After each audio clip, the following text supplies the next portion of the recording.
পুলিশের চাকরি থেকে অব্যাহতির পর বাবুল আক্তার এবং তার স্ত্রী মিতু হত্যা ঘিরে ধোঁয়াশা আরো বেড়েছে। প্রশ্ন উঠছে, কেন বাবুল আক্তারকে দীর্ঘ সময় জিজ্ঞাসাবাদ করা হয়েছিল, কেনই বা তিনি পদত্যাগ দিয়েছিলেন? এছাড়া পদত্যাগ দেওয়ার পর আবারও কেন চাকরিতে ফিরতে চেয়েছিলেন, তাও এখনো অজানা। নানা জল্পনা কল্পনার পর অবশেষে মঙ্গলবার চাকরি থেকে অব্যাহতি দেয়া হলো পুলিশ সুপার বাবুল আক্তারকে। তার আবেদনের প্রেক্ষিতে এই সিদ্ধান্ত বলে জানিয়েছে স্বরাষ্ট্র মন্ত্রণালয়। তবে এই অব্যাহতির পর বাবুল আক্তারকে ঘিরেই তৈরি হয়েছে নানা প্রশ্ন।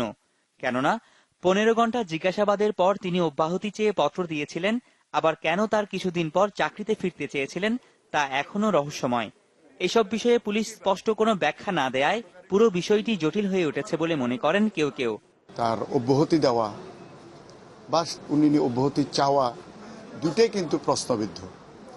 যে উনি কেন অব্যাহতি চাইলেন বা সরকার বা কেন তাকে অব্যাহতি দিলেন।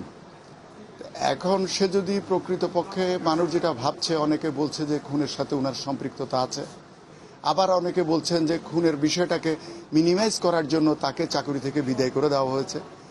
এই প্রশ্নগুলো তো মানুষের মনে উকি দিচ্ছে। কেবল তা নয়, প্রশ্ন উঠেছে মৃত্যু হত্যাকে ঘিরেও। মূল পরিকল্পনাকারী মুসা কোথায় এবং কে এই হত্যার নেপথ্যে রয়েছেন তা নিয়েও স্পষ্ট করেনি পুলিশ।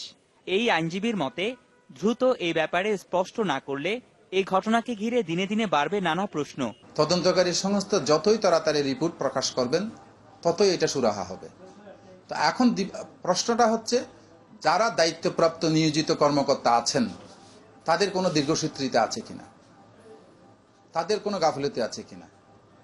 আমি মনে করি এই বিষয়টা ঊর্ধ্বতন পুলিশ প্রশাসনের ঊর্ধ্বতন কর্তৃপক্ষ নজর দেওয়া উচিত এবং এটাকে খোলাসা করা উচিত। 24তম বিসিএস ক্যাডারে পুলিশে যোগ দিয়েছিলেন বাবুল আক্তার। গেল 5 জুন চট্টগ্রামের দুর্বৃত্তদের হাতে খুন হন তার স্ত্রী মাহমুদা মিতু। রনি দত্ত, চ্যানেল 24, চট্টগ্রাম।